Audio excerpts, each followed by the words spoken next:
At what stage should courts draw the line between procedure and substance?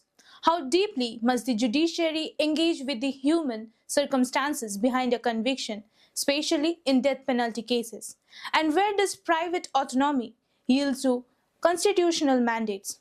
We now take you through three important judgments that made headlines this week.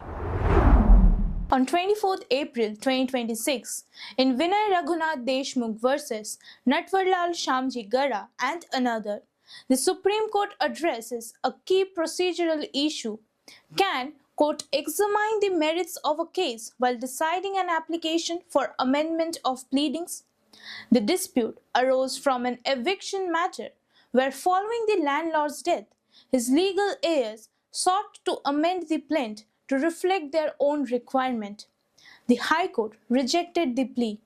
The Supreme Court, however, restored the amendment, holding that merits cannot be assessed at this stage, and that subsequent developments must be taken into account to ensure complete justice and avoid multiplicity of proceedings.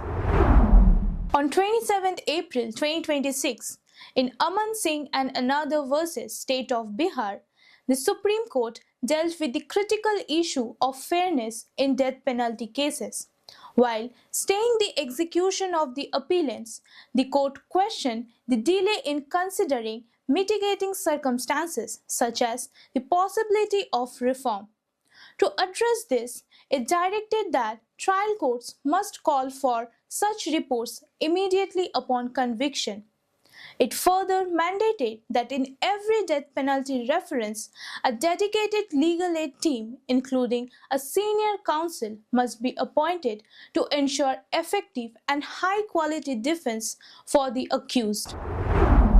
On 28th April 2026, in Lucknow Public School, LDCO and another versus the State of Uttar Pradesh and others, the Supreme Court examined whether a private school can refuse admission to a child allotted by the state under the Right to Education Act 2009.